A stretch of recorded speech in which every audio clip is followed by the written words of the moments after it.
Good afternoon, everyone. It's Kay Francis, your host. Happy to be with you today and looking forward to our topic, which is the dangers of denial. But before we get into our topic, today happens to be Good Friday. And for my Christian audience, and to include myself, this is an amazing day. We know that Jesus was put on a cross, and he knew it. Imagine what it would be like to know when you're going to die, how you're going to die, and how much torture you're going to go through, and knowing that all of your life. Or, I don't know that in itself should speak to us about the power we can't see. And that's what faith is about, believing what you can't see. So without going any further on that, I just want to say to those that are Christian out there, Happy Easter. And for those in Jewish, Happy Passover. And I don't know everybody else's, but I just say to you that believing is the way to peace. It's the way to peace. But as we talk about denial and the dangers of it, I have to bring up last week's podcast. It was about sexual abuse and rape. And what I focused on was the importance to share. So I shared my personal story because I wouldn't ask you to do anything I'm not willing to do. And in doing so, I wanted to do some follow-up to that. Even though I told you and encouraged you to get help for it, the denial can be so great that you black it out. You push it down. And we do that with a lot of things in our life. Remember my podcast about what's hidden in your baggage? A lot of that stuff is like, taking that onion apart layer after layer once you start to work with it. It's all there. It's stuck. But when you go to talking about sexual abuse, and when you look at the numbers numbers are on the rise, by the way. And these are only reported cases. The numbers are way, way too many. And you know what's interesting? With those large of numbers, let's look at the rate. To think that in this country, only 9 people have been prosecuted. Think about that. You know why? What do you think the defense team goes for? It was consensual. That's what you're going to hear. And I thought we needed to talk a little bit about that, because what is consensual? A 4 or 5-year-old, an 18-year-old, a 30-year-old. What is consensual? What does that mean? What we know for a fact is that these are perpetrators. These are people with serious problems, inappropriate behavior. What came out of last week was having somebody call me and talk to me about her experience. She does not remember being sexually abused, but she does remember observing it. And her words, to quote her, were, I felt so uncomfortable and I didn't know what to do. I didn't know what to say. Because without going into the details, it opened up a Pandora box for her, because she started to remember things that she never remembered before. So I can't stress enough that you're worth so much more, and to know how to say stop. But rape, you probably don't have a choice. But sexual abuse, do you know that it's so hard to just say no? And why is that hard? Because you're frozen. You're frozen. You don't know what to say, what to do, or how to do it. You don't have a voice at that point. And even when you're older and have a voice, there's so much inside of you that feels awful. And then if you do prosecute, Then they put you on the witness stand and they try to make you feel worse, like it was all your fault. Well, you can see why a lot of people don't report. One of the major things that no one wants to really talk about is this isn't new in society. Sexual abuse has been going on throughout history. All right? Families never talked about it. No one. Everyone kept the secret. I know of a family where both daughters were abused by their uncle. They did tell their mother, but guess what? They had to keep that hush hush because it would ruin the family reunions. So nobody did a thing. And these girls were subject to this uncle and had to see him and be in his company. They didn't want to go to those parties, but they had to. So anyone who's had a problem like this and has been a victim, you have a story. And so after our session, I wanted to look for a resource for you, especially around consent. Consensual. What is it really? Now, that's different from state to state, but what is it? What's really going on? So I went ahead and I got a resource for you. I'm going to pause long enough for you to get paper and pencil so that I'm going to give you a website to go to.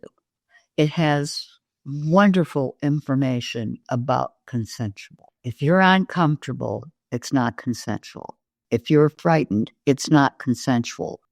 If you have symptoms because you're in denial, this is what's dangerous. It impacts your life, and it can for the rest of your life. It's not only about sexual abuse that denial is dangerous. It's about a lot of things, like denying our own hidden baggage or denying our own thoughts or doubts about ourselves, denying what we shouldn't deny. And that's the things that we need to face because we've been told we will suffer along in this lifetime. And facing it, acknowledging it. If you've been denying something about your own inappropriate behavior, or not even to that extreme, your anger or your hate or whatever it is that you're making excuses about, or feeling that you have a way of rationalizing because this one did this to you, or you had this horrible childhood and you're just filled with all this stuff. That's dangerous because do you realize you're robbing yourself of? You're robbing yourself of joy, of peace, and of being able to have what the Lord has offered us. You're robbing yourself from all this. So here is on the consensual. That's why I wanted to bring it up because this is a good resource and I hope you have time. I'm going to spell it. R as in red, A as in apple, I as in igloo, N as in Nancy, N as in Nancy, .org, O-R-G, / contact us. Go make sure you read that article. And I want to give you a hotline you could call, and that's National Sexual Assault Hotline. And you will find that instead of you having to remember the phone number, you'll find it on that website. That website has a lot of good information, and especially about consensual, because that is the number one misinterpreted, and especially in the court of law. And it just keeps people quiet. I had a patient that was beaten. Was she raped? No. But how she lived through it, toes were broken. She had ended up in surgery with her leg, and she did have the courage to prosecute. Her face was badly injured. This was an assault. He threw her in the car and told her he was gonna kill her. She tried to run away, and that's how her leg got hurt. He slammed the car door on her leg so hard that she had to have surgery. And then he threatened that he was going to take them off the road and kill them. And he was driving. And it was her car. She got out alive. Did she have some denial as to how traumatic it was? Oh, yes. That's when I began to see her. And she was all smiles, but she was so shook up. And she has worked really hard to come through this. Very hard. Very courageous. Hats off to her. But doesn't mean that it can't just go away, but we can deny. She was working from here up. If you know what I mean by that, is she was trying to talk about it from an intellectual. There's nothing logical or rational about being assaulted. Not at all. There's nothing rational about being in a relationship. Let's not look at the horrific part of life. Let's look at just relationships, how people don't communicate properly. What's the most important thing in the world? Trust. The Bible even says that. Trust him. We can believe. And do we really put our whole trust in? Or does our humanness get in the way? And we find ourselves still kind of, we say we trust, but it's not easy. You have to know how to give it over and live it. And when you do, you have peace. I know for a fact. So there's a lot of things to think about today. What are you in denial about that could impact your life, that could be dangerous to your well-being, but more importantly, to a happy life, to a joyful life, a life that doesn't even let you get concerned about all the changes that are happening around us that people are frightened about or worried about. Believe me when I tell you, it's staying in that present. And it's dealing with what you're denying, acknowledging it so that you can make peace with it, Talk it over with God. Then you have to be quiet to listen. I can't tell you how many times he's whispered in my ear, shut up, Kay. I'm not really making fun of it. It's a serious thing. But it works.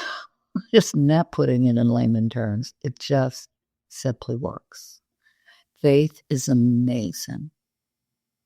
And I hope you find faith if you don't have it. If you do have it, stay in that present and keep it. And don't let any of this outside stuff bother you. So before we close today, I'm hoping that the resource I gave you will be of great help to you and that you'll learn to say no. You'll use your voice. You'll understand that did you know that even if you're not touched, but you observe something that makes you uncomfortable, something sexual or inappropriate, that is also a type of abuse. It's an emotional piece of abuse. And it can impact you, especially if you deny what it is and try to make light of it. So life is too short for any of us to not know what peace is about in faith. So with that, I'm going to end. I don't know what my topic will be next week, but we're going to pretty much do what we're doing and stay on this track, not in this particular topic, but in the way we've decided that we want to work, that we want to talk to you. So it'll be more of that than me following a script. And sometimes you'll have to be patient with me because I might forget what I want to say sometimes. But I'm human, just like you, just like everyone, and we all make mistakes. And if we keep our humor, we can laugh at ourselves. I love that. So remember, as I end each session, keep the faith, never give up hope, and know when to let go. And you can't let go if you're in denial. Happy Easter, and God bless.